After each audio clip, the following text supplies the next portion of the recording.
Hello বন্ধু, আজকে আমি তোমাদেরকে শেখাবো যে ডাবল স্নাইপার দিয়ে কীভাবে এনিমি কোপাতে হয়। তো যেহেতু এই ঘরে একটা এনিমি আছে, দেখছেন ভাই, পুরো প্লেয়ার আন্দাজ ভাই।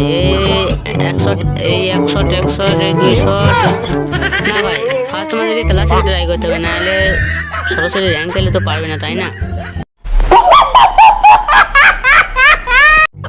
তো বন্ধুরা, এবার আমি তোমাদেরকে শেখাবো যে কোনো এনিমি যদি গাড়ি নিয়ে আক্রমণ করে তো তখন তোমরা কি করবে। স্কোপটা লাগিয়ে স্কোপ লাগানো যাবে না, যত তাড়াতাড়ি সম্ভব ওখান থেকে সরে পড়তে হবে, না হলে ভাই লবিতে পাঠিয়ে দেবে।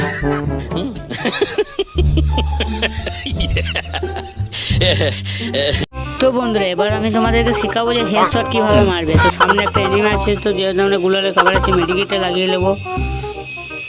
এনিমিটা ঘুরে আসছে, তো এই হেডশট দেখলো ভাই, এনিমিটা যেভাবে হেডশট মারলো সেভাবে মারবেন, এনিমিকে দেখে শিখেন ভাই।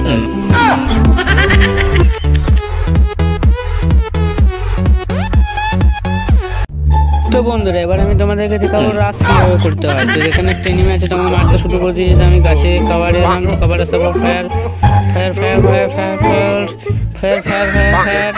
তোমরা কি ভাবলে আমি মরে যাবো আর ভিডিওটা ফাইনাল হয়ে যাবে? না, একদম ঠিক বলেছো।